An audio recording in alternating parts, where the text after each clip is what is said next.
Isang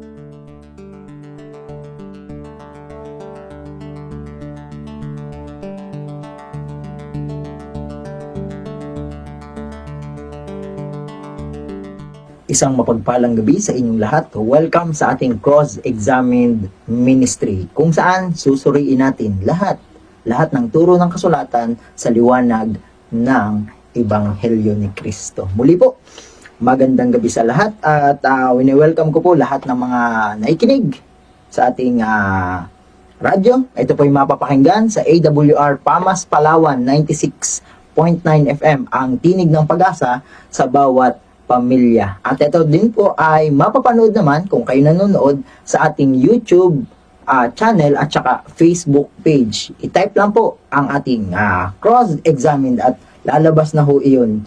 Yan po. Salamat po sa ating mga tagapakinig at sumusuporta sa ating gawain ito. Bago tayo magsimula, ay nais ko po muna ulit mag-shoutout sa mga ating kapatid, kaibigan, commentator, o kaya naman ay mga followers ng ating page, ng Facebook page natin, at saka mga nakikinig. Pero sa ngayon ay konti lang muna. Para kada episode natin, meron tayong binabati. Okay, ito po, batiin ko lang po ito. Mula sa Lipa, Batangas, Lipa SDA Center Church, ang Matatag Brothers. Hindi ko alam bakit sila tinawag na Matatag Brothers. Siguro, panaalala ko ay parang ito yung samahan nila, hindi ko lang sigurado masyado. Pero itong Matatag Brothers ay binubuo ni Menard Fabrero. Brother Menard, kamusta? Ito po isang AY leader sa Lipa SDA Center Church, kung hindi ako nagkakamali. Sunod naman ay si Brother Jeremiah Martizano. Yan, si Brother Jeremiah. Next ay si RM Francisco at si Kevin Villadares. Welcome po at saka happy viewing sa ating mga Matatag Brothers. Ito po, narito na tayo sa ating part 6. Episode 6. Sa ating episode 6, ito po, ang ating pamagat ng ating episode 6 ay, why do I need to study the Bible? Bakit kailangan kong pag-aralan ang Biblia o ang banal na kasulatan ng Bible? Ito po, itong ating episode 6 ay isang special na episode po at ang mga susunod pa, dahil ito pong episode 6 natin ay isang series of studies. Hindi siya kagaya ng episode 1 na isang topic lang sa isang episode. Ito pong ating episode 6 ay hinati ko po sa tatlong bahagi. May part 1, part 2 at saka part 3. Kaya kung mapapansin niyo po, medyo matagal itong 6 sa ating episodes ay sa kadahilanan na ito po ay series of studies. Pero, kaya yung nididin ko ay dahil dito sa dahilang ito. May mga pagkakataon sa ating buhay na naiisip natin pagka pinag-aaralan, pagka naririnig natin yung Bible study, nauuwi agad ang karamihan, pagka pinag-usapan yung topic na yun, nauuwi ang karamihan sa paano pag-aralan, how to study the Bible. Pero, may mga pagkakataon, nalilimutan natin bakit nag-aaral. Anong dahilan talaga? Anong dahilan? Bakit tayo mag-aaral? Kaya nga ito po, why do I need? Pinili ko yung I dito sa title na why do I need to study the Bible para maging personal. Bakit kailangan mo? Ikaw na nakikinig, bakit kailangan mong pag-aralan ng Biblia? Bakit ako nandito, nagsasalita, at bakit yung mga nanonood, bakit kailangan na mag-aral ng Biblia? Yun pong ating tatalakayin sa oras na ito. Pero, bago tayo magsimula, tayo po muna ay mananalangin. Let's pray. Maraming salamat, Panginoon, sa natanggap naming pagpapala. Isang pagkakataon uli na mapakinggan ang inyong salita. Ang dalangin po namin, makita pa rin namin to sa liwanag ng Ebanghelyo at sa liwanag ng buhay at ugali ni Jesus. Muli, ito ang mag-draw, magpalapit sa amin closer to you, upang sa gayong Panginoon, mas makita namin na ang liwanag ng Ebanghelyo siyang pag-asa at nananatiling pag-asa sa mundong madilim dahil sa kasalanan. Muli, bigyan kami pangunawa at ang mind namin ay i-bless sa pamagitan ng inyong mind. Ito yung aming hiling in Jesus' name. Amen. Okay po. Stay tuned po sa mga nakain sa ngayon. Atin pong bulay-bulayin ang salita ng Panginoon. Kaya po, kapag pag-aaralan natin itong episode 6, Dahil sabi ko nga kanina, hahatiin natin to sa tatlo. Ngayon, ang una hinati yung part 1. Ang part 1 po natin ay, eto, ang part 1 natin ay God's Precious Appeal. Sa ating episode 6 na to, ang unang bahagi natin ay, na pag-aaralan ay, ano yung napakahalagang apila ng Diyos. Isa sa napakahalagang apila. Maraming apila ang Panginoon sa Biblia. Alam natin yan. Pero itong part 1 na to, ang konteksto ng pag-aaral natin ay may connection o may kaugnayan sa kung bakit mahalaga na mag-aral. Hindi muna natin pag-aaralan ngayon yung paano mag-aral. Ang papag-aaralan natin ay bakit kailangan mag-aral. Kaya sa part 1 natin, Precious Appeal. Bago natin simulan, yung part 1 na yan, lagyan muna natin ng prinsipyo. Dalawang prinsipyo ang aking hinanda sa gabing ito para maintindihan natin bakit mahalaga na pag-aralan. Ito po. Unang prinsipyo natin, ang lahat ng nakasulat sa kasulatan noong unang panahon ay isinulat para turuan tayo. Number 1 point na principle bago natin simulan ang ating part 1 ay ang Bible ay lahat ng nakasulat sa Bible ay para sa atin, para tayo ay turuan. At sa pamamagitan ng kasulatan, tayo magiging matatag at malakas ang loob at magkakaroon ng pag-asa. Napakagandang pangako ng Panginoon na hindi ka nag-aaral ng Bible para lang malaman mo kung anong talata yung hinahanap mo. Hindi lang yan.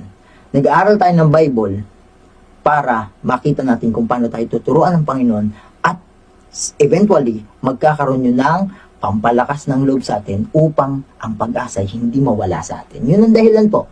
Number 2 na principle. Unang Korinto, 11, Tagalog Contemporary Bible, ang sabi dito, ang mga bagay na ito'y nangyari bilang halimbawa sa atin at isinulat upang magsilbing babala sa ating mga nabubuhay sa panahong nalalapit na ang katapusan ng lahat. Take note po, kung una, nakita natin, ang lahat ng kasulatan isinulat para turuan tayo. May tuturo sa atin ng Biblia. Kaya mahalaga to. Padalwa, yung mga bagay na nakasulat dito sa ating banal na kasulatan, sa ating Bible, ay isinulat para maging example natin. At isinulat din upang magsilbing babala. Yung salitang babala po dito ay hindi ito yung negatibong babala na, oy, pag hindi mo ginawa yan, magaganto ka. Hindi ho. Kundi, itong babala dito ay paalala. Sa ibang salin nga ito, lalo sa ang Biblia, Tagalog version ng 2001, ay sabi doon ay isinulat upang magsilbing paalala, pangaral. Yan ho. Para sa mga taong nabubuhay sa malapit ng kawakasan. Napapansin niyo ba na kung kailan nandun ka sa panahon ng huling mga araw, kailangan mong maintindihan ang kasulatan. At least nakita natin, isa sa mga dahilan bakit importante na makita natin kung gaano kahalagang pag-aral ng Bible ay dalawa. Magbigay ng pag-asa sa iyo habang tinuturuan ka at maging halimbawa sa iyo habang nabubuhay ka sa huling araw. Yung pong kanina sa Romans 15, baka hindi po ko nasabi, Romans 15:4 po ang talatang una kong binanggit at unang Korinto naman itong padalawa. Sa dalawang text na ito, makikita natin na may basehan na tayo para alamin yung ulit natin, God's Precious Appeal. Ano yung panawagan ng Diyos sa atin? At kung kailangan ko talagang pag-aralan ng Bible, ano ang kanyang panawagan sa atin? Para po, makita natin yung panawagan ng Diyos sa atin, ang gagawin po natin ngayong gabi ay pagsasamahin natin ang lahat ng panawagan ng Diyos throughout the Bible. Siyempre, hindi natin mauubos ng basa ang buong Biblia. Pero, lalagyan natin ito ng 3 bahagi. Siyempre, lahat naman tayo ay may, lahat ng tao ay ang nalalaman na ang ganitong bahagi. Ano po yun? Una, merong bahagi ng panahon ng mga tao sa Lumang Tipan. Merong bahagi naman na sa panahon ng Bagong Tipan, sa panahon ni Jesus. At ang huling araw, yung panahon natin ngayon. Ngayon, titignan natin, sa buong panahon sa Biblia, ano ang panawagan ng Diyos para maintindihan natin kung gaano kahalagang pag-aralan ng Biblia. Ngayon, titignan natin isa-isa. Unahin natin ito. Ito po. Sabi dito sa Joshua o Josue 1 verse 8, Tagalog Contemporary Bible, huwag mong kalimutang basahin ang aklat ng kautusan. Pag tinitingnan po yung salitang aklat ng kautusan, hindi po yan 10 utos lang. Kasama yon, yun ang sentro, pero pag pinag-usapan po ang aklat ng kautusan, gaya ng mga nakarang episodes natin ay, ang pinag-usapan po dyan ay 5 aklat ni Moises mismo. Maaring mapasama ang ika-6, which is ang Job, pero particular na pinag-usapan dito ay ang Torah. Yun nga yung Genesis, Exodus, Leviticus, Numbers, at saka Deuteronomy. Ngayon, sabi dito kay Joshua, huwag mong kalimutang basahin ang aklat ng kautusan. Pagbulay-bulayan mo ito araw at gabi para malaman mo kung paano mo matutupad ng mabuti ang lahat ng nakasulat dito. Kung gagawin mo ito, uunlad ka at magtatagumpay. Ito po, una, ang tunay na layunin ng episode na ito, ng topic na ito, ay hindi po para mabasa lang natin na 1-year plan. Minsan isip kasi ng iba, minsan nahihikayat tayo na parang ganito, para maubos lang natin yung binabasa natin, na schedule natin, 1-year plan. Hindi yun ang purpose ng cross-examined ngayon, lalo ng episode 6. Ang purpose nito ay, eto po, huwag mong kalimutang basahin ang aklat ng kautusan. Pagbulayan. Yun po ang dahilan bakit tayo nag-aaral ngayon. Para magbulay. Para mag-meditate. Para isip-isipin, ano talaga ito nabasa ko. Pero pansinin niyo po, sabi dito, kung paano mo matutupad ng mabuti ang lahat ng nakasulat dito, para maintindihan natin kung paano matupad ang mga nakasulat dito. Kung gagawin mo ito, uunlad ka at magtatagumpay. Hindi po ibig sabihin niya na sa sarili kong gawa. Hindi ho. Lagi ko pong ididiin na sa liwanag dapat ng Ebanghelyo, titignan nitong ganitong talata. Kasi inisip na iba, akong gagawa, babasahin ko talaga. Hindi ho. Kundi kung papayagan natin bulayin.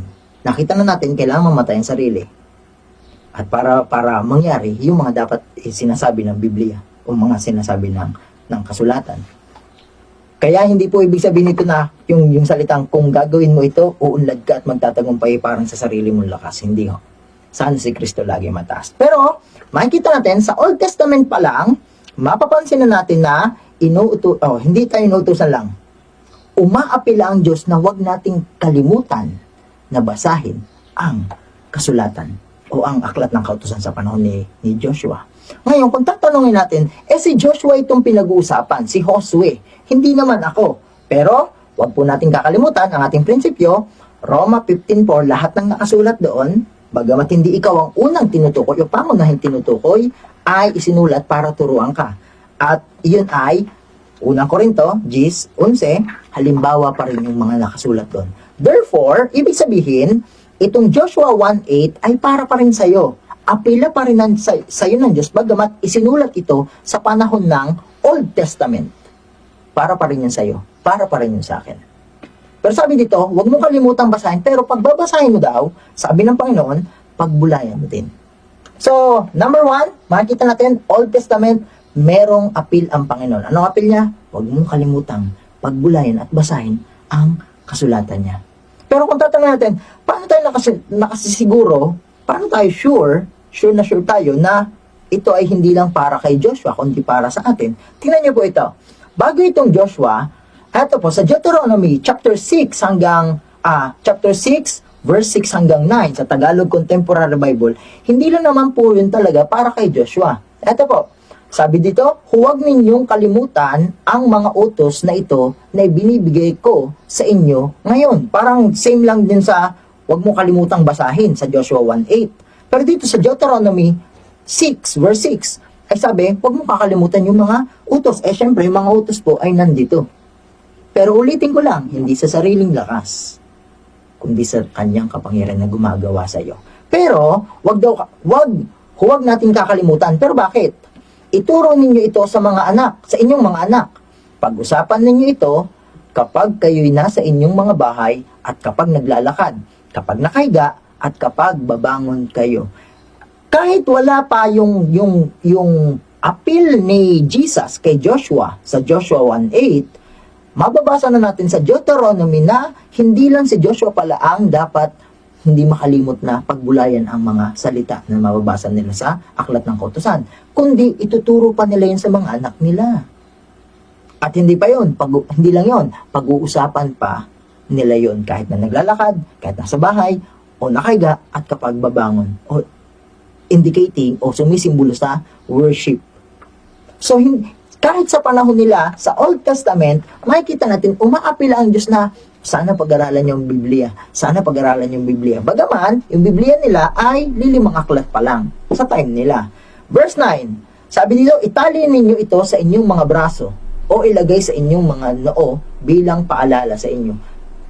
Bagamat ang mga Pariseo, literal lang itinali yun talaga sa kanilang braso at sa ulo, sa kanilang noo, pero ito'y sumisimbolo sa verse 6 na huwag kakalimutan. Ganun na lang ang appeal ng Diyos, sa loving appeal, na huwag nating kalimutan mag-aral ng Biblia. Pero hindi pa natin nakikita. Bakit kailangan? Mamaya, makikita niyo po. At least, binalagay lang natin ng pundasyon na umaapila ang Panginoon noong Old Testament. Ituloy pa natin isa. Verse 9, isulat ninyo ito sa mga hamba po ay yung sa pintuan, sa hamba ng inyong bahay, at sa bukana ng pintuan ng inyong mga lungsod. Napakaganda itong salin ng Tagalog Contemporary Bible dahil malilinaw yung mga salita. Bukana, hamba, ayan yung sa pintuan. Makikita natin na gusto ng Panginoon talaga, umaapil siya hindi lang kay Joshua, kundi pati sa magulang at sa mga bata na pag-aralan talaga ang salita. Old Testament lang yon. Ngayon, kung titignan natin ito, malinaw na sa Old Testament pa lang. Ang anong apila ng Diyos? Ang apila ng Diyos ay huwag natin kakalimutan pag-aralan. Hindi lang kasi basahin, kundi bulayin. Di syempre, may pag-aaral talaga yon. Old Testament, merong pag-aaral. Next, New Testament naman tayo. Bagong tipan. Meron pa pala. Sa Deuteronomy 31 verse 11 hanggang 12 ay hindi lang pala sa magulang. Nalimutan ko ito. Hindi lang sa magulang, hindi lang sa anak, kundi para sa lahat ng Israelita. Tingnan nyo, Deuteronomy 31 verse 11 hanggang 12. Babasahin ninyo ang mga utos na ito sa lahat ng mga Israelita. Bagaman kasi sa time nila, limited yung hindi kagaya sa atin na masyado na tayong sagana sa Biblia. Sa time nila ay may mga pagkakataon na hindi lahat ng pamilya nakakahawak ng mga scrolls o kasulatan. At ginagawa nila yon na magtipo na lang para isahan na lang.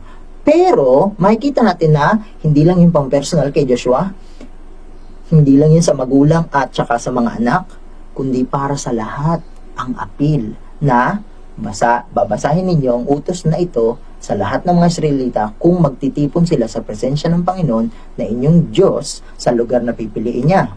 Verse 12, tipunin ang mga tao. Nakita niyo po, ang apilan ng Diyos pag-aaral ng Biblia, hindi lang pang-isahan, pang kay Joshua lang. Nilalagyan ko lang po ito ng background, kundi tipunin ang mga tao, mga lalaki, babae, bata, at mga dayuhang naninirahan sa bayan nyo upang makapakinig sila at matutong gumalang sa Panginoon na inyong Diyos at sumunod ng mabuti sa lahat ng ipinapatupad ng mga utos nito. Wait! Ang pinupunto natin dito ay, sa Old Testament pa lang, idinidiin ng Diyos na malinaw na ang apila niya sa Old Testament ay basahin din ang kasulatan.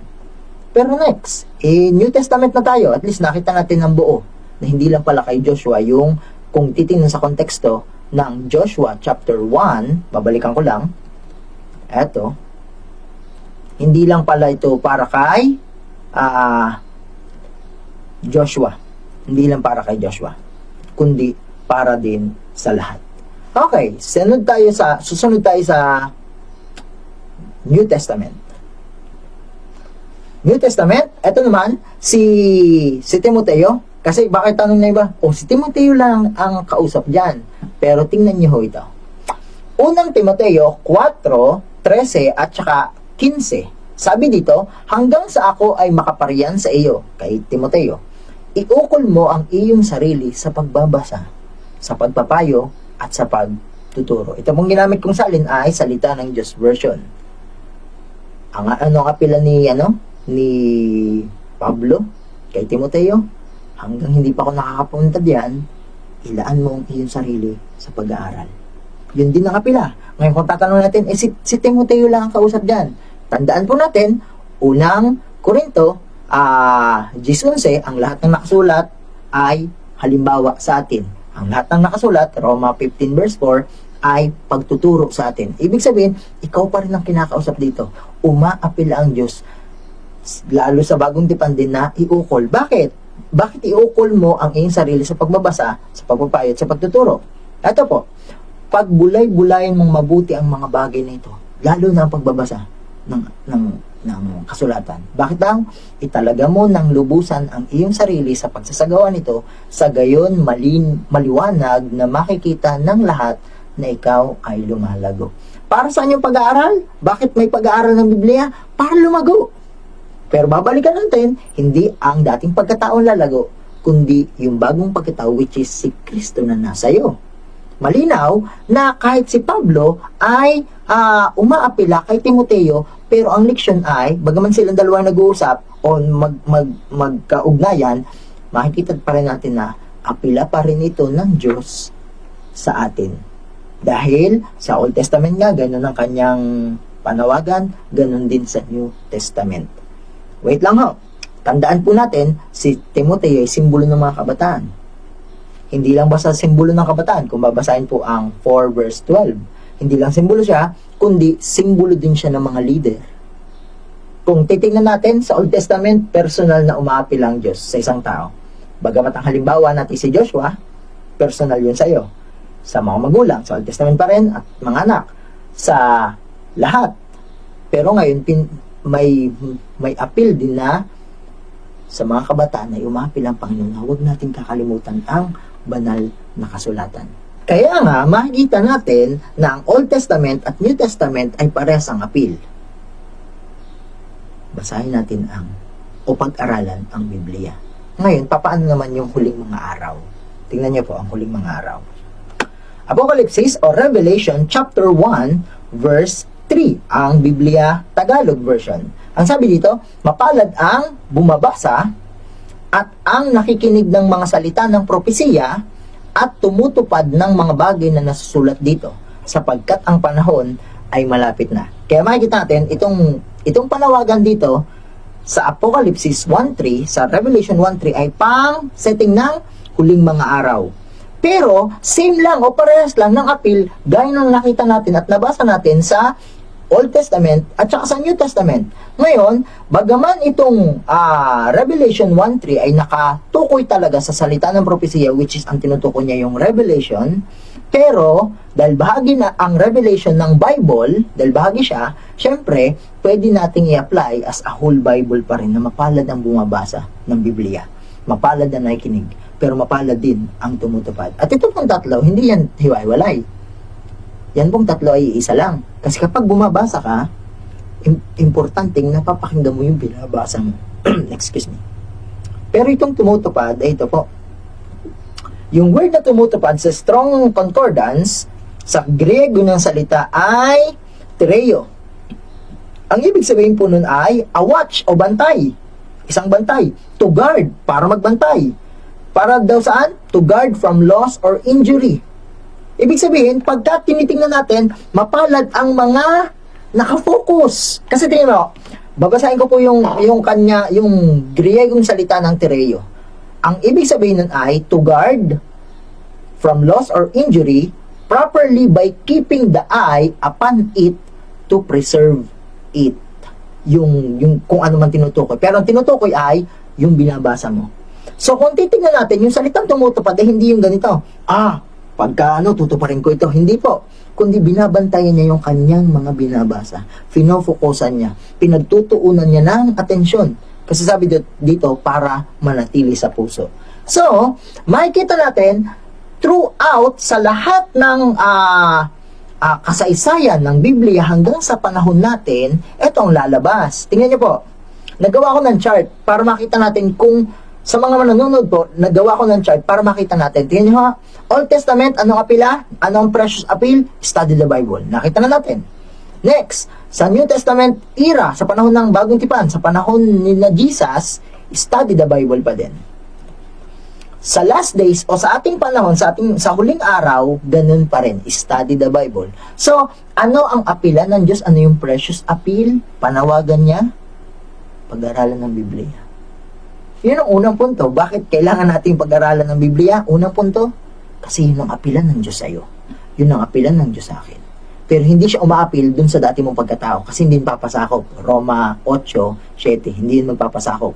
Umaapila siya sa bagong puso o sa pusong tinanggap mo nung pumayag ka na si Kristo na at hindi ikaw ang mabuhay. Umaapila siya na pag-aralan natin ang Biblia.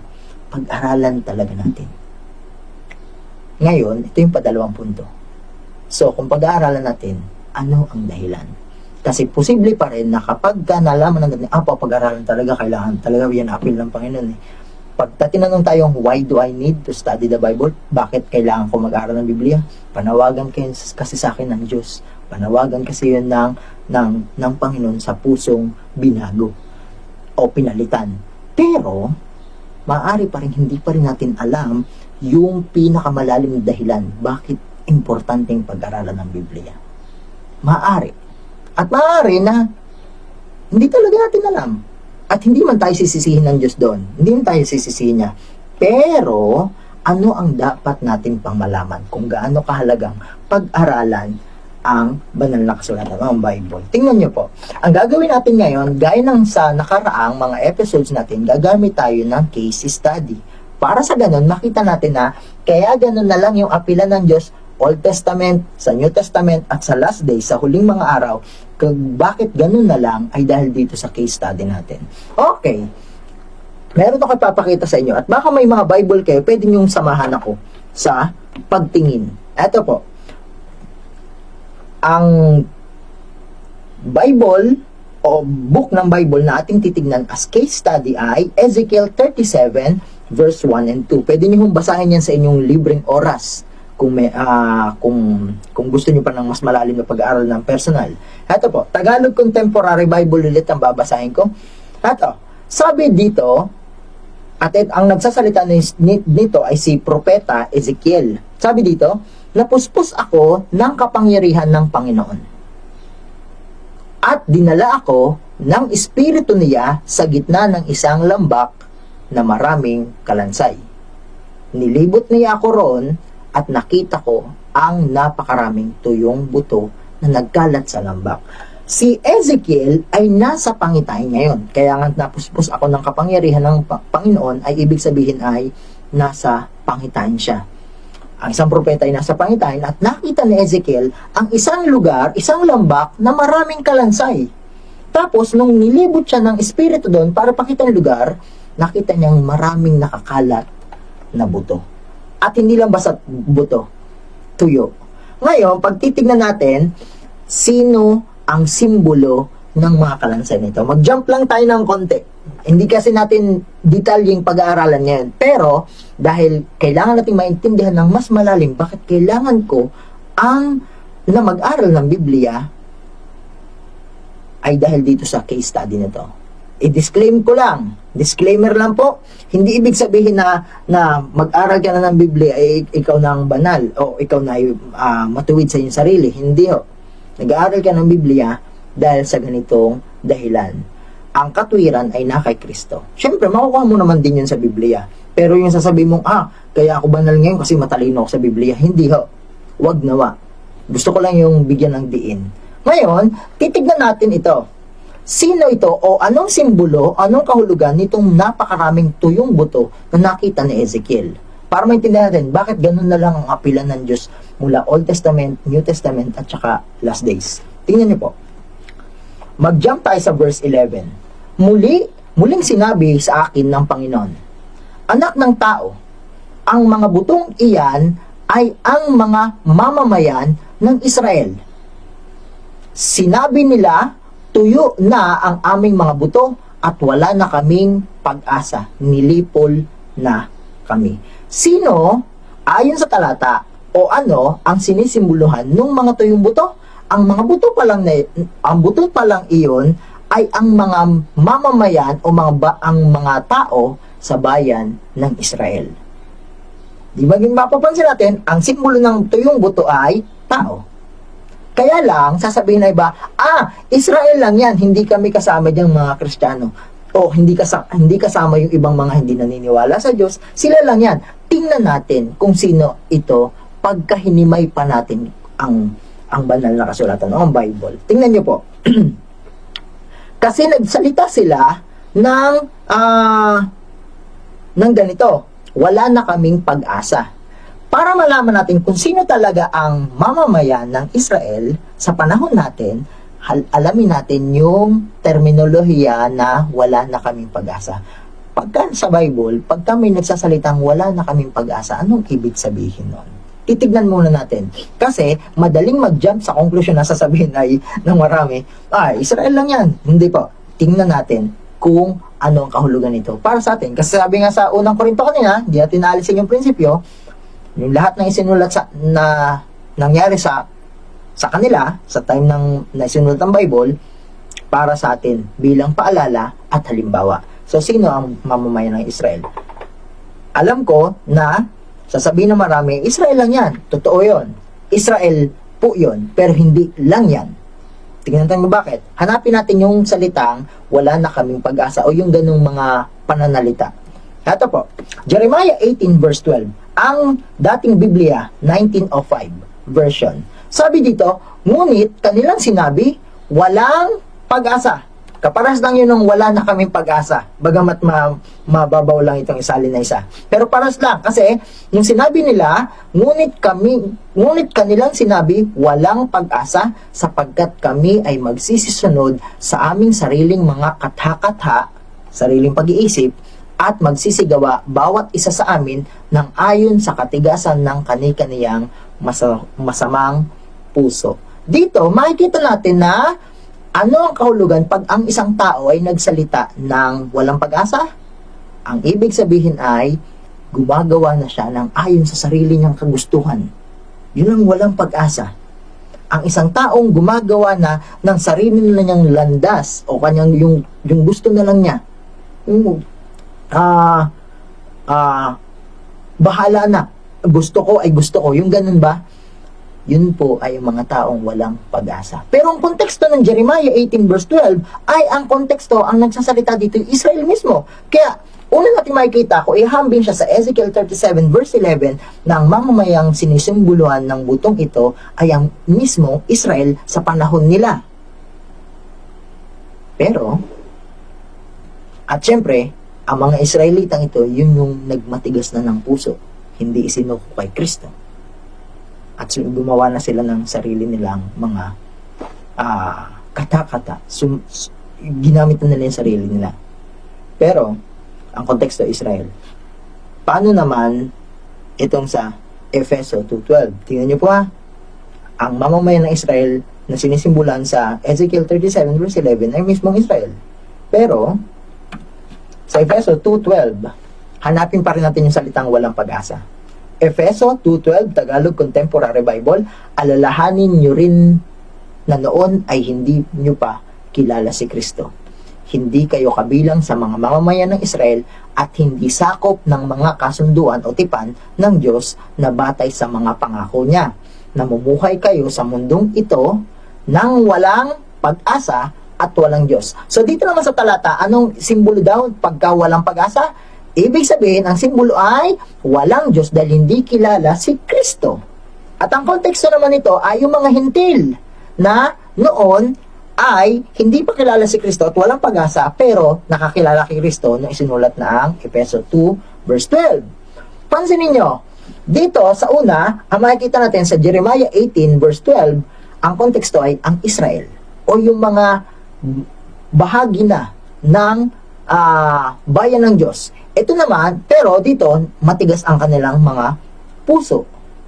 Dito naman, sa Efeso 2.12, ito naman yung mga hindi nakakakilala kay Kristo na binago pa rin ng Panginoon o niligtas niya, na same lang, na wala ding pag-asa nung malayo pa sila o wala pa sila kay Kristo. Hindi pa kilala. Pansinin nyo, ang terminolohiya o ang pananalitang wala na kaming pag-asa ay pares pwedeng i-apply sa mismong literal na Israel, sa mismong bayan ng Diyos, at sa mga hindi pa kabilang sa bayan ng Diyos. Ngayon, kung titignan natin, pwede nating ilagay ito sa ganito. Siyempre, pag bayan ka ng Diyos, nasa loob ka na ng kanyang kawan. Tama, mali. At kapag wala ka pa sa kawanan niya, siyempre, ang turing talaga, o ang simbolo ng hintil ay mga taong hindi pa nasa kanyang puder o kanyang bayan. Pero same lang. Kukuha tayo ng leksyon. Yung mga nasa loob at yung mga nasa labas ay kapareho lang, ay parehas lang kung ang simbolo nila ay yung napakaraming tuyong buto. At syempre, mamaya natin titignan yon. Nakita na natin na ang taong matigas ang puso nasa Israel man o nasa labas ng Israel o hindi naniniwala o kabahagi ng bayan ng Diyos, parehas lang yun na kung ang puso ay matigas, wala pa rin silang pag-asa. Nasa loob man o nasa labas. Pwedeng maging aplikasyon yung ganun. Kaya hindi ibig sabihin na nasa loob na ako ng tamang iglesia o tamang simbahan o tamang samahan ng grupo. Kung ang puso ko ay matigas, parang kaparehas lang ako yung nasa labas. At yung nasa labas din, baka sabihin na iba, ay di okay lang pala, sa labas na. Kahit yung nasa labas, nabasa natin sa Efeso 2:12, wala silang mga pag-asa kung hindi nila kilala si Kristo. At ang tinutukoy ko dito ay, hindi lang yung parang nakamember lang ng church, hindi po, nakamember lang sa isa-isang simbahan. Ang tinutukoy ko ay, kung ang isang Kristiyano, kagaya ng Israel, nasa loob na ng bayan ng Diyos, pero malayo kay Kristo, wala din yan halaga. Kung ang isa namang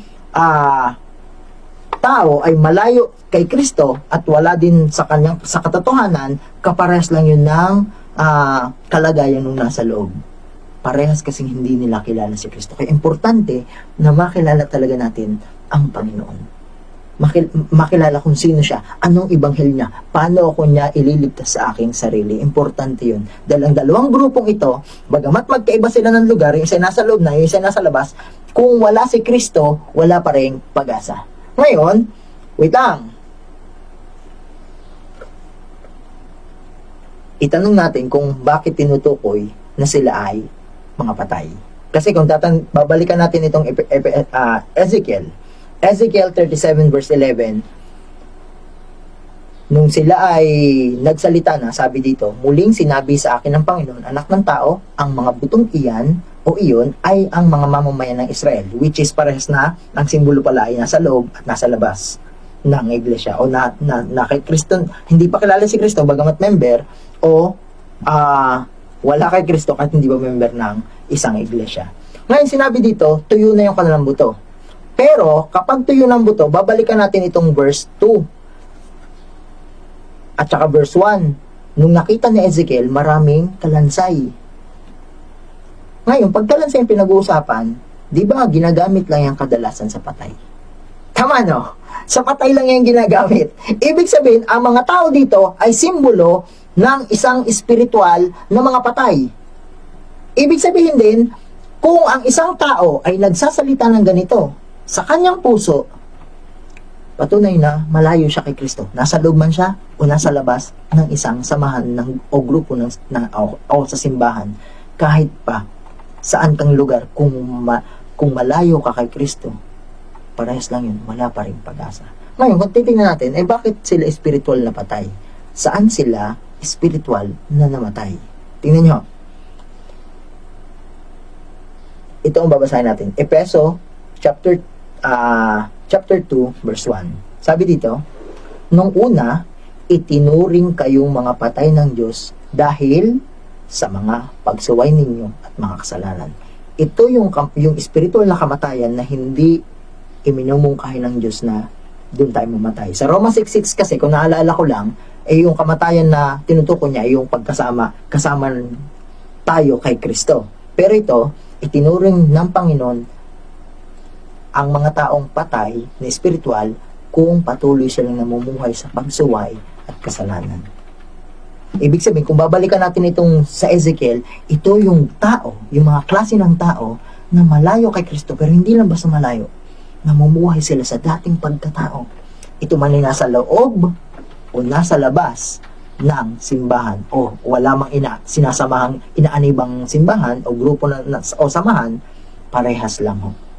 lalo na kung hindi nila kilala si Kristo. Kaya may mga taong imbalance hindi balance May mga taong, kahit di ka na magsimba, basta kilala mo si Kristo, paano mo makikilala si Kristo kung patuloy kang namumuhay sa kasalanan? At doon naman sa loob, paano mo naman masasabing kilala mo na si Kristo dahil lang ikaw nasa simbahan? Hindi rin pwede. Ngayon, kung titignan natin, ang spiritual palang tinutukoy na kamatayan o mga patay ay yung mga taong namumuhay sa pagsuway. Sa turing ng Diyos, bagamat siya'y buhay, patay pa rin siya dahil namumuhay siya sa kasalanan. Tingnan nga natin kung totoo yun. Tingnan niyo po. Unang Timoteo 5 verse 6. Ang konteksto po nito ay yung balo na patuloy na namumuhay sa kasamaan.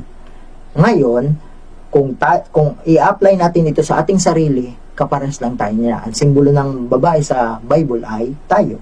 Kaya kung titingnan natin to, babasahin natin ito ng ganito, eto ang mangyayari. Subalit ang nabubuhay sa mga kalayawan, bagaman buhay, ay patay.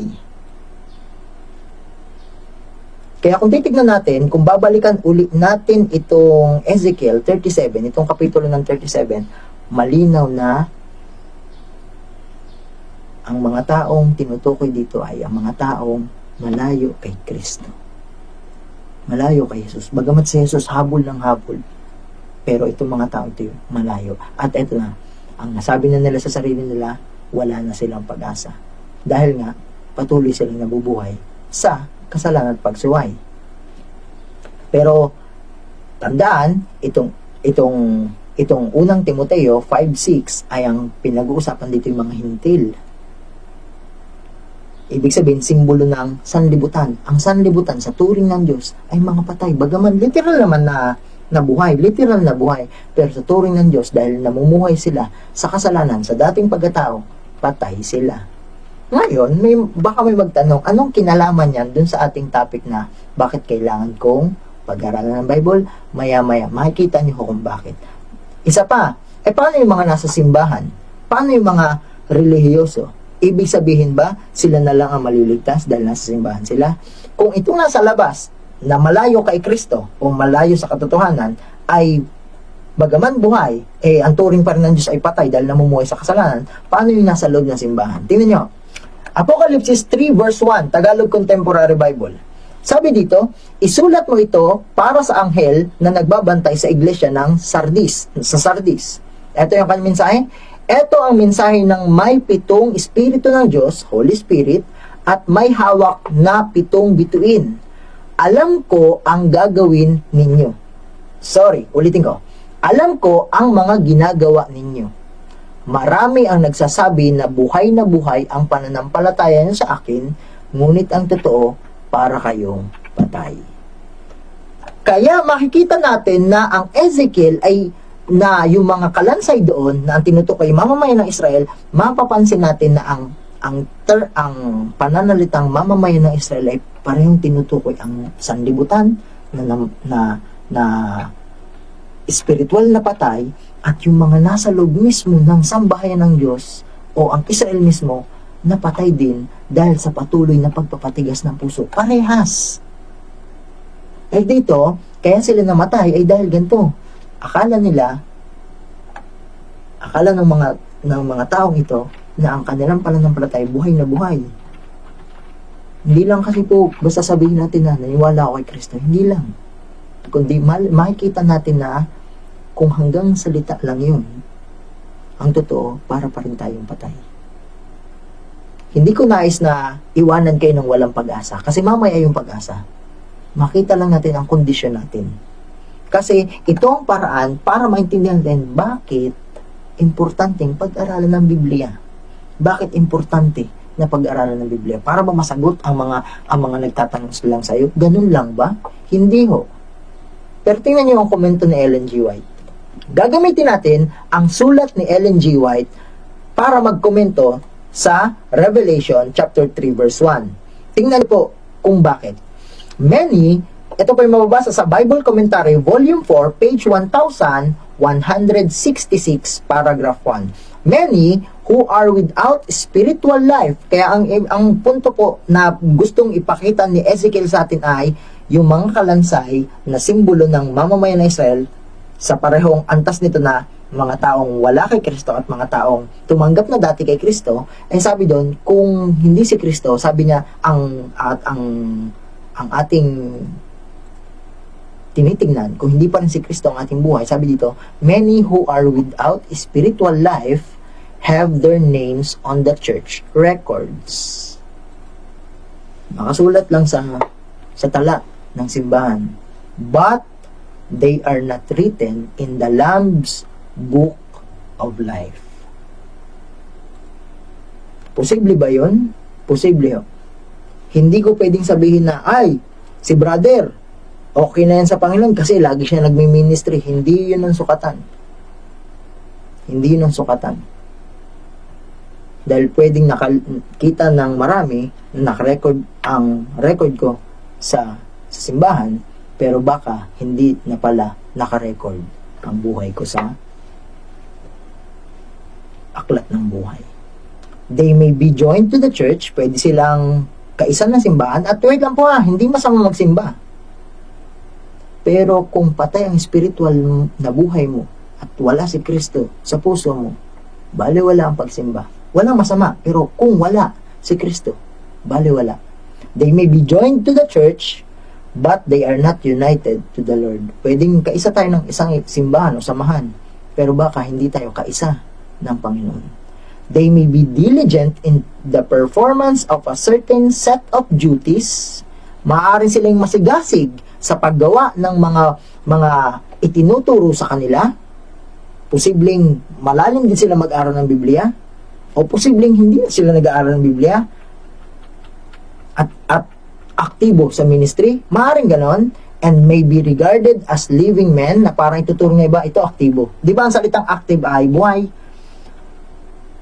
But many are among those who have a name that thou livest and art dead. Pero pwede pa rin sabihin ng Panginoon itong Apocalypse 3 verse 1 na ang totoo, para pa rin kayong patay. Mas maintindihan natin ngayon kung bakit importanteng hindi lang mabasa natin ang Biblia, kundi makita talaga kung anong kapangyarihan nito. Bakit? Tingnan nyo. Babalik tayo. Ngayon dito papasok ang solusyon ng Diyos. Anong solusyon ng Diyos? Nakita natin, kung re-reviewin muna natin, ang ating mga ebidensya na kuha sa ngayon, ganito ang lalabas. Ano ang apila ng Diyos? Ang apila ng Diyos mula Old Testament, New Testament, hanggang huling araw ay pag-aralan ng Biblia. At kaya importanteng pag-aralan ng Biblia ay dahil spiritual tayong mga kalansay kung wala tayo kay Kristo. Pero nakita din natin na ang mga wala kay Kristo ay posible na nasa loob ng simbahan o kaya nasa labas. Posible, maalin sa dalawa. Walang masamang magsimba, pero kung walang spiritual na buhay ni Kristo, baliwala. So ngayon, anong solusyon? Babalik ulit tayo sa tanong, why do I need to study the Bible? Ito po ang dahilan. Babalik tayo din sa kwento ni Ezekiel. Sa tingin ko, ito yung appeal ng Diyos. Bakit importanteng mapag-aralan natin ang Biblia? Ezekiel 37, balik ho tayo. Verse 3 at saka 4. Tagalog Contemporary Bible, ito bang sabi? Tinanong ako ng Panginoon, anak ng tao, mabubuhay pa kaya ang mga butong ito? Napakagandang tanong. Pag ganyan na wala ng pag-asa, pag ganyan na naisip na malayo na ako sa Panginoon, hindi na ako nakakabasa ng Biblia, hindi ka huhusgahan ng Panginoon, hindi ka niya hatulan, pero tatanong niya sa mga mensahero o kay Ezekiel, anak ng tao, mabubuhay pa kaya ang mga butong ito? Sumagot ako. Sa Ezekiel sumagot, Panginoong Diyos, kayo lang po ang nakakaalam. Sinabi niya sa akin, itong sabi ng Panginoon, sabihin mo sa mga butong ito na makinig sa sasabihin ko. Wait lang. Tinanong na ni Jesus kung may pagkakataon pa bang manumbalik ang mga ganitong wala ng pag-asa. Ang sagot ni Ezekiel, Panginoon, ikaw lang makakaalam. Sa mga tao na iisip na may pag-asa pa ba ako magbalik, Diyos ang nakakalam. Ngayon, anong alam niya? Sinabi niya sa akin, sabihin mo sa mga butong ito, sa mga taong malayo kay Kristo, sa taong nasa loob ng iglesia, pero hindi spiritual na buhay, at sa mga taong wala sa iglesia nga, pero hindi rin buhay dahil nasa kalayuan. Sabi niya, makinig sa sasabihin ko. Di ba ang salitang makinig ay pananampalataya? Dahil sabi sa Roma 10:17, ang pananampalataya ay nakukuha sa pakikinig ng salita. Ibig sabihin, anong gagawin ng Diyos para muling mabuhay ang mga taong ito na mga patay sa kasalanan? Tingnan niyo. Oh, wait lang. Ang sabi lang dito ng Panginoon ay makinig sa sasabihin ko. Syempre, pag sasabihin niya, sa salita niya yon. Tama?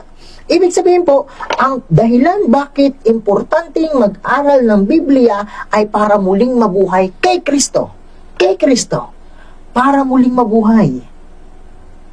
Hindi tayo nag-aaral dito para tumalino na, at least may message akong pang sermon. Hindi ho. Kung ganun ang kauwian nitong ating study, hindi nun na nakuha ang mithiin kung bakit merong ganitong series. Kung ang kauuwian lang ay, syempre, para sa ministry. Kasi may part ako ngayong araw na ito ng pagsamba. Parang ganon, kung mauuwi lang doon, baliwala. Pero ang dahilan ba tayo mag-aaral ng Biblia? Ito ang pinakadahilan. Nag-aaral tayo ng Biblia para muling mabuhay kay Kristo. Dahil ang buhay lang naman kay Kristo. At syempre, hindi mo kayang buhay ng sarili mo. Kasi kung titignan natin, kung babalikan natin yung ibang mga ebidensya natin, nakita natin, ang mga taong wala kay Kristo, hindi na talaga yung magpapasako. At iisipin na lang niya, hindi, wala nang pag-asa. Napakalayo ko na sa Panginoon. Napansin niyo sa Jeremiah kanina? Ganun ang iniisip nila. At doon naman sa mga taong wala nga sa simbahan, pero wala din kay Kristo, paras lang din. Wala man din silang pag-asa. Kaya kung titignan natin ito, ang paraan lang para muling mabuhay na magkaroon ng espiritual na buhay kay Kristo ay pakinggan ulit, pag-aralan ulit ang salita. Hindi para masagot ang mga tanong sa debate, hindi ho yun, hindi yung kasali.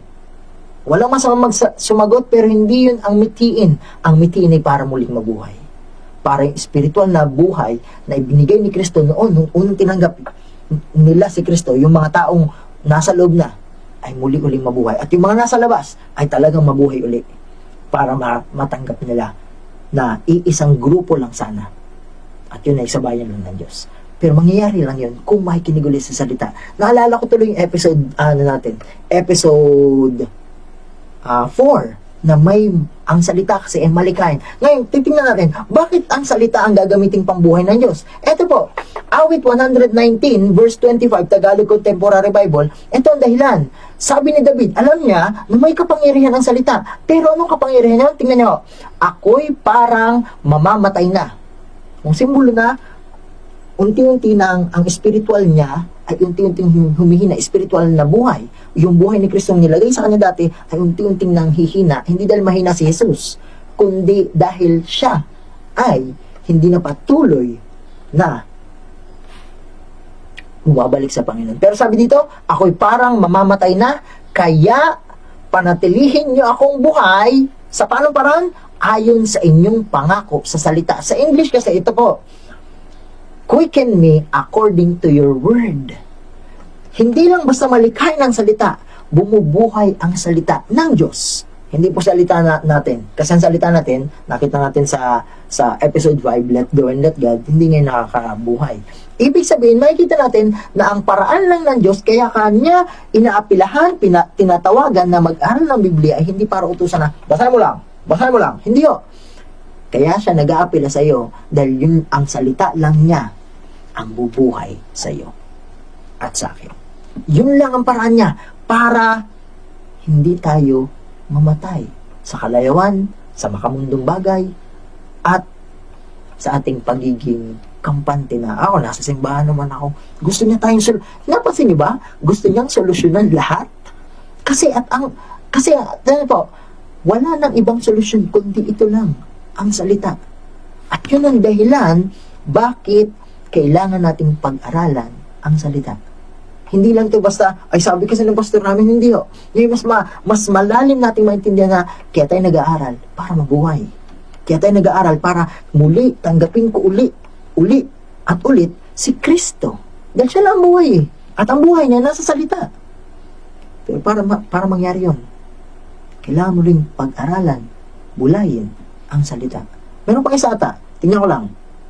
Nag-comment ulit si Ellen White. Sabi niya sa Testimonies to Ministers, page 113, paragraph 2. When we, as a people, kapag tayo bilang isang bayan ng Diyos, kapag daw mga tao, ano daw mangyayari? When we as a people understand what this book means to us. Kapag tayong lahat, naunawaan talaga natin kung ano ito. Kung ano ba talaga ang Biblia para sa atin, ano daw mangyayari? There will be seen among us a great revival o muling pagkabuhay na espiritual. At syempre, kay Kristo yung nabuhay. Pagka daw naintindihan natin ang sinasabi ng Biblia, kung ano talaga ang Biblia para sa iyo at para sa akin, magkakaroon ulit ng panibagong pagkabuhay. Hindi ba yan yung pangako doon sa sa Ezekiel? Pag binaasan nyo po ng buo ang Ezekiel 37, makikita nyo doon, nung nagsalita ang Panginoon gamit ang kanyang salita, at gamit si Ezekiel na nagsalita ng Panginoon, ito nangyari, nagkabit-kabit uli yung mga buto. Simbolo na meron uling buhay kapag tinanggap mo ang salita ni Kristo at pinag-aralan. Hindi na ito maging ganito. Mag-aaral ako ng Bible kasi ako ang lesson study ngayon, o kaya ako ang magsisermon sa oras na ito. Hindi na ho. Hindi na. Kundi ganito ang mangyayari. Nag-aaral ako para muling matanggap ko ang buhay ni Kristo. Dahil kung wala ako kay Kristo, kahit nasa loob man ako ng simbahan o kahit wala ako sa simbahan, patay pa rin ako. Kaya mag-aaral ako para muli si Kristo ang mabuhay sa akin. Para kung nasa simbahan man ako, ayos naman talaga yon kapag nasa simbahan ka o nasa loob ng isang grupo ng samahan. Pero kung wala dun si Kristo, patay ka pa rin. Pero nag-aaral ka na ngayon. Dahil ang buhay ni Kristo ay tatanggapin mo ulit at ulit hanggang siya na mabuhay, hanggang siya na makita. Pero tingnan nyo, paano ito mangyayari sa atin? Alam natin na hindi ito ordinaryong pananalita. Ito yung salita ng Diyos. At alam natin na hindi tayo ang gagawa, kundi siya ang gagawa sa loob natin. Pero paano mangyayari itong muling pagkabuhay sa atin? Sa pamamagitan ng muling pagkabuhay ng spiritual na buhay ni Kristo sa atin. Paano? Paano yun mangyayari? Tingnan niyo ito. Kawikaan 2 verse 1. Sabi ni Jesus sa pamamagitan ni Solomon, anak ko, pansin niyo ba? Kung hindi ka man nag-aaral ng Biblia, kung halimbawa, ngayong nakikinig ka, ngayong nanonood ka, na-realize mo, hindi na talaga ako nagbabasa ng Biblia. Tandaan mo ang unang pananalita ng Panginoon sa Kawikaan 2 verse 1. Anak ko, anak pa rin ang turing sa iyo ng Diyos Ama dahil kay Kristo. Anak pa rin ikaw. Bagaman ikay siguro pumunta na sa dati mong pagkatao o sa kaaway ng Panginoon, ikaw ay tinatawagan pa rin ng Diyos bilang anak. Huwag ka mawawalan ng pag-asa. Bagaman naisip mo na matagal na akong hindi nag-aaral ng Biblia, ang tawag pa rin sa iyo ay anak. Pero, paano mangyayari sa iyo ang muling pagkabuhay ng buhay ni Kristo sa iyo? Tingnan nyo. Kawikaan 2 verse 1, anak ko, kung ang mga salitang, ulitin ko, anak ko, kung ang mga salita ko'y iyong tatanggapin, at ang utos ko sa iyo ay iyong pagyayamanin.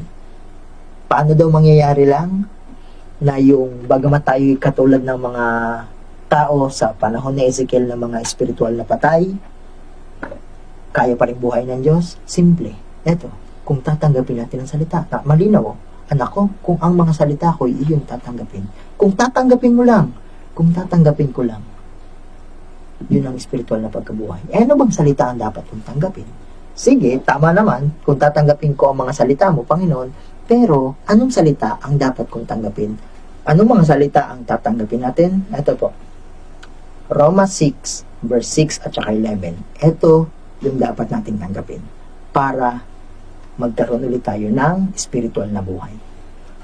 Alam natin na ang dati nating pagkatao ay ipinako na sa krus kasama ni Kristo. Kaya cross-examine dahil kahit itong panawagan ng Diyos na mag-aaral tayo ng kanyang salita, pero ang salita pala niya ay aakayin tayo sa ganitong katotohanan. Alam na natin na ang dati nating pagkatao ay ipinako na sa krus kasama ni Kristo. Tapos na ba ang pangyayaring yon? Napansin niyo ba yung salitang alam na natin na ang dating pagkatao ipinako na? Tapos na nagawain dito ng Panginoon. Yung dati nating pagkatao na ngayon ay parang nabubuhay pa rin, ay matagal nang patay kay Kristo. Bakit daw? Ulitin ko na basa. Alam natin na ang dati nating pagkatao ay ipinako na sa krus kasama ni Kristo para mamatay. Kaya hindi na tayo dapat alipinin pa ng kasalanan. Ang totoo, ang mabuting balita, ang ebanghelyo, matagal nang patay ang dati mong pagkatao. Yung pagkataong nag-iisip na walang pag-asa, yung pagkataong nagmamatigas ang puso, matagal na yung patay. Ngayon, tatanong na iba, paano yung nangyari? Bakit na ako nakagawa pa ng kasalanan? Yung pala'y patay na. Kasi ito lang po, balikan natin ang Kawikaan 2 verse 1. Hindi pa kasi natin tanggap ang salitang yun. Yung mga pananalitang ito, maaaring hindi natin tanggap o maaaring hindi lang natin alam. Kasi tingnan, kanina nakita natin na yung mga tao sa bayan ng Israel ay nag-iisip na wala silang pag-asa. Ang dahilan ay dahil patuloy sila namumuhay sa kasalanan. Yung mga tao naman na wala kay Kristo, wala rin sa sambahayan ng Israel, wala rin pag-asa. Dahil hindi mo nila kilala ang Diyos. Pero, pwede nating sabihin ganito. Bakit patuloy na nabubuhay ang dating pagkatao? Una, dito muna sa grupo ng nasa loob na ng iglesia o ng simbahan o anumang inaanibang reliyon. Alam na nila dati na patay na yung dating pagkatao. Pero binubuhay pa rin nila sa pamagitan ng hindi paniniwalang matagal lang patay yun. Ito naman, yung grupo naman dito sa mga wala naman sa loob ng simbahan at malayo kay Kristo, hindi pa kasi nila alam. So anong solusyon? Ipaalala ulit na matagal nang patay ang dating sarili sa mga dati nang nakaalam. Ipaalala ulit. At doon naman sa hindi pa nakakaalam, ipaalam naman ang mabuting balita. Kasi ang linaw sa 6 napakalinaw. Ang dating pagkatao natin ay matagal nang namatay sa krus. Kaya, ito yung dahilan, hindi na tayo dapat alipinin pa ng kasalanan. Dahil patay na yung dating ako. Yung matigas na pusong yon, yung matigas na pagkatao yon, matagal nang patay.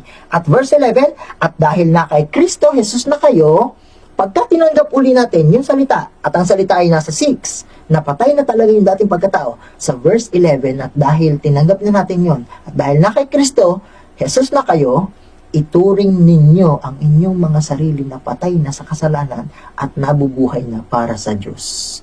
Napansin nyo ba? Pagka tinanggap natin yung simpleng katotohanan ng matagal ng patay yun, natural na sa verse 11 na pwede na ituring na, Panginoon, matagal na palang patay yun, muli tatanggapin ko ang salita mo. Tinatanggap ko ng matagal na patay yun. At ano mangyayari? Mabubuhay ka kasi ituturing mo ng patay na yung sarili mo at nabubuhay na para sa Diyos. Kaya hindi na mahirap ang pag-aaral ng Biblia.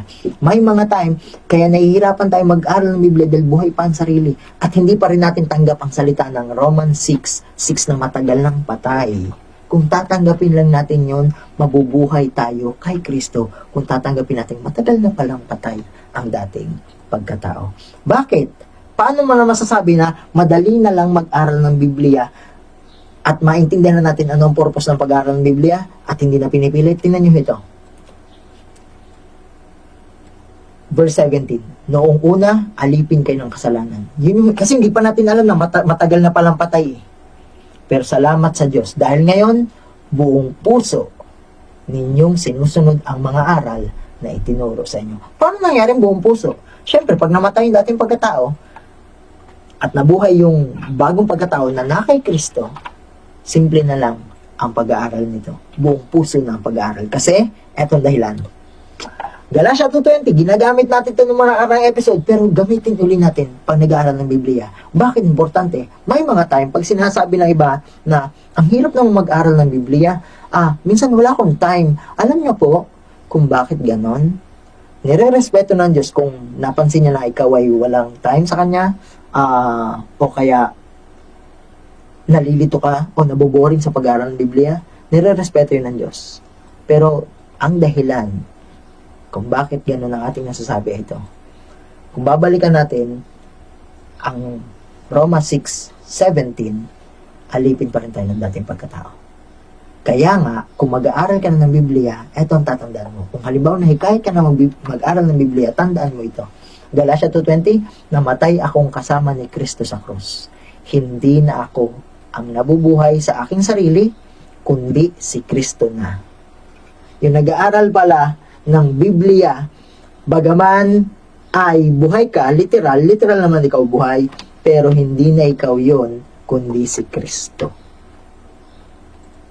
Sabi dito, ipinamumuhay ko ang buhay kong ito sa pamamagitan ng pananampalataya ng anak ng Diyos na nagmahal sa akin at nag-alay ng buhay niya para sa akin. Ngayon, balikan muna natin yung bago natin to bigyan ng apila. Kasi may mga pagkakataon na kailangan klaro. Tingnan niyo po. Nakita na natin na why do I need to study the Bible? Nakita natin na yun pala'y apila ng Diyos throughout the Bible. Mula Old Testament, New Testament, at saka last days, sa huling araw. Apila, panawagan ng Diyos, pag-aralan mong Biblia. Kaya lang, pag nilaliman natin, ba't kailangan pag-aralan ng Biblia? Hindi lang basta panawagan. Dahil kaya nananawagan ng Diyos sa pag-aralan ng Biblia dahil patay tayo, spiritual. Nasa loob ka man o nasa labas ng relihiyon o wala ka mang relihiyon, parehas tayong patay. At para manumbalik uli yung buhay na yon, yung spiritual na buhay na yon, nasa loob ka man o nasa labas, para manumbalik, kailangan mong tanggapin uli ang salita. Dahil ang salita, kapag pinag-aralan, bubuhay yun sa'yo. Pero, para mabuhay ka uli sa pamamagitan ng salita, kailangan mong tanggapin ang salita. At ang salita ay nagsasabi na, matagal nang patay iyan. Matagal nang patay ang dati mong pagkatao. Kaya lang nararanasan mo na mamuhay, na parang buhay ang dating pagkatao, dahil hindi mo alam, o kaya hindi mo talaga lubusan pang tanggap. Pero ang panawagan ng Panginoon, pag tinanggap mo yun, balikan natin to, buong puso mo na ang pag-aaral Buong puso ninyong sinusunod ang mga aral na itinuturo sa inyo. Especially ang turo ng Diyos ay basahin ng Biblia, pag-aralan ng Biblia. Buong puso na yun. Pero nangyayari yun na buong puso ng pag-aaral ng Biblia, hindi dahil sa sarili mo, kundi dahil dito sa Galatia 2:20. Hindi na ako nabubuhay sa aking sarili, kundi si Kristo na. Nasasabi ko to dahil may mga pagkakataon, pag sinasabi sa atin na saliksikin natin ang banal na kasulatan, mas madaling magsabi ng oo, pero hindi gagawin. At naintindihan nyo ng Panginoon dahil buhay pa ang dating pagkatao at hindi pa tanggap na matagal na yung patay. Hindi pa tanggap ng tao o nalimutan niya na matagal na pala yung patay. Pero itong talatang ito, naiiwan natin sa oras na ito, nagpapakita. Why do I need to study the Bible? Kasi hindi na ikaw yun, kundi si Kristo ang nag-aaral na. Kung tanggap mo na matagal nang patay ang dating sarili, kung papayag ka, let go and let God, kung papayag ka na yung salitang yun ang bubuhay sa'yo, hindi mo kailangang paghirapan ito. Hindi mo kailangang paghirapang mabuhay kay Kristo. Kung tatanggapin mo lang mga ganyong katotohanan, kung hahayaan mo lang na gumawa si Kristo sa loob mo, siguradong ang pag-aaral ng Biblia ay malinaw at hindi na napipilitan pa. Muli, ito yung part 1 ng ating pag-aaral na God's Precious Appeal. Ang appeal sa inyo ng Panginoon, eto, simple, pag-aralan mo ang Biblia. Pero tanggapin mo ang salita. At ang salita ko ay bumubuhay sa iyo. Pero tanggapin mo rin na matagal ng patay ang pagkatao para hindi ka bumalik doon. Kasi ang linaw ng pangako. Kaya hindi na tayo, Roma 6 verse 6, kaya hindi na tayo dapat alipinin pa ng kasalanan. Muli, ito yung part 1 nating pag-aaral. Yung part 2 na, mas lalo pa nating lalaliman, bakit kailangan talagang pag-aralan ng Biblia. Ngayon nakita na natin yung mga dahilan, pero marami pa tayong makikitang dahilan. Sana po, maliwanagan tayo na itong topic na ito ay maging susi at magbigay bagong puso sa atin, interest. Kasi ang bagong puso lang naman may interest na pag-aralan ang banal na kasulatan. Muli po, tayo ay mananalangin. Let's pray. Maraming salamat, Panginoon, sa natanggap na yung blessing.